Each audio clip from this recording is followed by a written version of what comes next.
Hi hello ನಮಸ್ತೆ welcome back to my YouTube channel. ಎಲ್ಲರೂ ಹೇಗಿದ್ದೀರಾ? ಎಲ್ಲರೂ ಚೆನ್ನಾಗಿದ್ದೀರಾ ಅಂತ ಭಾವಿಸ್ತಾ ಇದ್ದೀನಿ. ಇವತ್ತು ನಾನು ಬೆಂಡೆಕಾಯಿ ಕರಿನ ತೋರಿಸ್ತಾ ಇದ್ದೀನಿ. ಈ ಬೆಂಡೆಕಾಯಿ ಕರಿ ಮಾಡೋದಕ್ಕೆ ಏನೆಲ್ಲ ಬೇಕು ಅಂತ ನೋಡ್ಕೊಳ್ರಿ. ಬೆಂಡೆಕಾಯಿ, ಅಚ್ಕಾರದ ಪುಡಿ, ಅರಿಶಿನ ಪುಡಿ, ಧನಿಯಾ ಪೌಡರ್, ಉಪ್ಪು, ನಿಂಬೆಹಣ್ಣು, ಕಡಲೆ ಹಿಟ್ಟು, ಸ್ವಲ್ಪ ಬೆಲ್ಲ ಮತ್ತು ಒಗ್ಗರಣೆಗೆ ಸಾಸಿವೆ, ಕರಿಬೇವು, ಜೀರಿಗೆ ಮತ್ತು ಮೊಸರನ್ನ ತೊಗೊಂಡಿದ್ದೀನಿ. ಈರುಳ್ಳಿ, ಟೊಮೊಟೊ, ಒಣಮೆಣಸಿನ್ಕಾಯಿ, ಶುಂಠಿ ಬೆಳ್ಳುಳ್ಳಿ ರುಬ್ಬಿ ಇಟ್ಕೊಂಡಿದ್ದೀನಿ. ಇಷ್ಟನ್ನು ತೊಗೊಂಡಿನಿ. ಒಗ್ಗರಣೆ ಹಾಕೋಕ್ಕೆ ಸ್ವಲ್ಪ ಎಣ್ಣೆ ತೊಗೊಂಡಿದ್ದೀನಿ.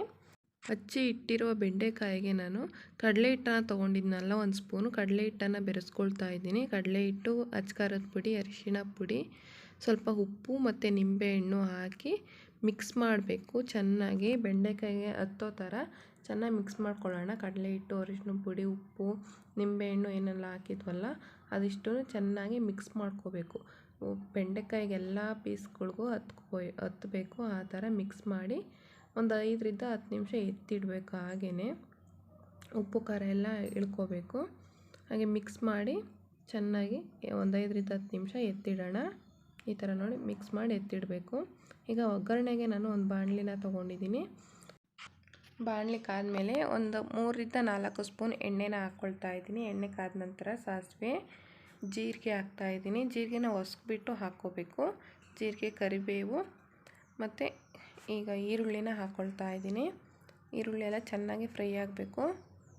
ಈರುಳ್ಳಿ ಹಾಕ್ಕೊಳ್ತಾ ಇದ್ದೀನಿ. ಈರುಳ್ಳಿ ಎಲ್ಲ ಒಂದು ಕಲರ್ ಚೇಂಜ್ ಆಗೋ ಥರ ಆಗಬೇಕು, ಫ್ರೈ ಆಗಬೇಕು. ಆ ಥರ ಕಲರ್ ಚೇಂಜ್ ಆಗಬೇಕು. ಸ್ವಲ್ಪ ಕಲರ್ ಚೇಂಜ್ ಆಗೋವರೆಗೂ ಹುರ್ಕೊಳ್ಳೋಣ. ನೋಡಿ ಈರುಳ್ಳಿ ಎಲ್ಲ ಬೆಂದಿದೆ. ಈಗ ಟೊಮೊಟೊನ ಹಾಕ್ಕೊಳ್ಳೋಣ. ಟೊಮೊಟೊನ ಹಾಕ್ಕೊಂಡು ಚೆನ್ನಾಗಿ ಬೇಯಬೇಕು ಟೊಮೊಟೊನು. ಮತ್ತು ಒಣಮೆಣ್ಸಿಕಾಯಿ ತೊಗೊಂಡಿದ್ನಲ್ವ, ಒಣಮೆಣ್ಸಿಕಾಯಿನೂ ಹಾಕ್ಕೊಳ್ತಾ ಇದ್ದೀನಿ. ಚೆನ್ನಾಗಿ ಫ್ರೈ ಆಗಲಿ ಟೊಮೊಟೊ, ಈರುಳ್ಳಿ, ಮೆಣಸಿಕಾಯಿ ಎಲ್ಲನ. ಈಗ ಇನ್ನೊಂದು ಬಾಣಲಿಗೆ ನಾನು ಎಣ್ಣೆನ ಹಾಕ್ಕೊಳ್ತಾ ಇದ್ದೀನಿ. ಒಂದು ಸ್ಪೂನ್ ಇಲ್ಲ ಒಂದು ಸ್ಪೂನ್ 2 ಸ್ಪೂನಷ್ಟು ಎಣ್ಣೆ ಹಾಕ್ಕೊಳ್ತಾ ಇದ್ದೀನಿ. ಎಣ್ಣೆ ಹಾಕ್ಕೊಂಡು ದೊಡ್ಡದಾಗಿ ನಾನು ಈರುಳ್ಳಿನ ಕಟ್ ಮಾಡ್ಕೊಂಡಿದ್ದೀನಿ. ಆ ಈರುಳ್ಳಿನ ಹಾಕ್ಕೊಳ್ತಾ ಇದ್ದೀನಿ. ಈರುಳ್ಳಿನ ಫ್ರೈ ಮಾಡ್ಕೋಬೇಕು. ಒಂಚೂರು ಅರ್ಧಂಬರ್ಧ ಫ್ರೈ ಮಾಡ್ಕೋಬೇಕು ಇದು ಈರುಳ್ಳಿನ. ಆಗಲೇ ಚೆನ್ನಾಗಿರೋದು ತಿನ್ನೋದಕ್ಕೆ. ಬಾಯಿಗೆ ಹಾಗೆ ಸಿಗಬೇಕು ಆ ಥರ ನಾನು ಫ್ರೈ ಮಾಡ್ತಾಯಿದ್ದೀನಿ. ಅರ್ಧಂಬರ್ಧ ಒಂದು ಅರ್ಧ ಭಾಗದಷ್ಟು ಬೆಂದರೆ ಸಾಕು ಈರುಳ್ಳಿ ಅದು. ಈಗ ಟೊಮೊಟೊ ಎಲ್ಲ ಫ್ರೈ ಆಗಿದೆ. ಇದಕ್ಕೆ ನಾನು ಶುಂಠಿ ಬೆಳ್ಳುಳ್ಳಿನ ಕುಟ್ಟಿ ಇಟ್ಕೊಂಡಿದ್ನಲ್ವ ಅದನ್ನು ಹಾಕ್ಕೊಳ್ತಾ ಇದ್ದೀನಿ. ಹಸಿ ವಾಸನೆ ಹೋಗೋವರೆಗೂ ಚೆನ್ನಾಗಿ ಫ್ರೈ ಮಾಡ್ಕೊಳ್ಳಿ. ಈ ಕಡೆ ನಾನು ಈರುಳ್ಳಿನ ಬೇಯಿಸ್ಕೊಂಡಿದ್ದೆ ಅಲ್ಲ ಅರ್ಧಂಬರ್ಧ, ಅದನ್ನು ಪ್ಲೇಟ್ಗೆ ತಕ್ಕೊಳ್ತಾ ಇದ್ದೀನಿ. ತಕ್ಕೊಂಡು ಅದೇ ಬಾಣಲಿಗೆ ನಾನು ಎಲ್ಲ ಮಿಕ್ಸ್ ಮಾಡಿ ಇಟ್ಕೊಂಡಿದ್ನಲ್ಲ ಬೆಂಡೆಕಾಯಿನ, ಅದನ್ನ ಹಾಕ್ಕೊಂಡು ಫ್ರೈ ಮಾಡ್ಕೋಬೇಕು. ಬೆಂಡೆಕಾಯಿನ ಒಂದು ಮೀಡಿಯಮ್ ಉರಿಯಲ್ಲೇ ಇಟ್ಕೊಂಡು ಫ್ರೈ ಮಾಡ್ಕೊಳ್ಳಿ.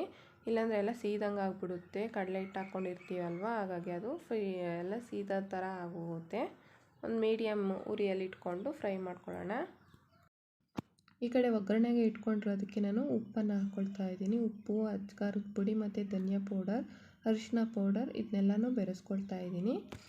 ಸ್ವಲ್ಪ ಹಾಕ್ಕೊಂಡಿದ್ನಲ್ವ ಬೆಂಡೆಕಾಯಿಗೆ, ಅದಕ್ಕೆ ಈಗ ಒಗ್ಗರಣೆಗೆ ಫುಲ್ ಎಲ್ಲನೂ ಹಾಕ್ಕೋಬೇಕು ರುಚಿಗೆ ತಕ್ಕಷ್ಟು. ಧನಿಯಾ ಪುಡಿ, ಅಚ್ಕಾರದ ಪುಡಿ ಮತ್ತು ಉಪ್ಪು ಮತ್ತು ಅರಿಶಿನ ಪುಡಿನ ಹಾಕ್ಕೊಳ್ತಾ ಇದ್ದೀನಿ ಸ್ವಲ್ಪ. ನೋಡಿ ಈ ಥರ ಫ್ರೈ ಆಗಬೇಕು ಚೆನ್ನಾಗಿ. ಒಗ್ಗರಣೆ ಎಲ್ಲ ಚೆನ್ನಾಗಿ ಆಗಿದೆ. ಈಗ ನಾನು ಮೊಸರು ತೊಗೊಂಡಿದ್ದೆ ನೋಡಿ, ಆ ಮೊಸರನ್ನ ಒಂದು ಅರ್ಧ ಬಟ್ಲಷ್ಟು ನಾನು ಬೆರೆಸ್ಕೊಳ್ತಾ ಇದ್ದೀನಿ.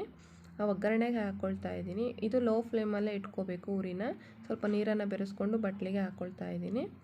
ಲೋ ಫ್ಲೇಮಲ್ಲೇ ಇಟ್ಕೊಂಡು ನಾವು ಫ್ರೈ ಮಾಡ್ಕೋಬೇಕು ಮೊಸರು, ಇಲ್ಲಾಂದರೆ ಒಡೆದೋಗ್ಬಿಡುತ್ತೆ ಮೊಸರು, ಹೀಟ್ ಇರೋದಿಲ್ಲ. ಚೆನ್ನಾಗಿ ತಿರುಗ್ತಾ ಇರಬೇಕು, ಕೈ ಬಿಡ್ದಿರ. ಒಂದು ಸ್ವಲ್ಪ ಅರಿಶಿನ ಹಾಕ್ಕೊಳ್ತಾ ಇದ್ದೀನಿ.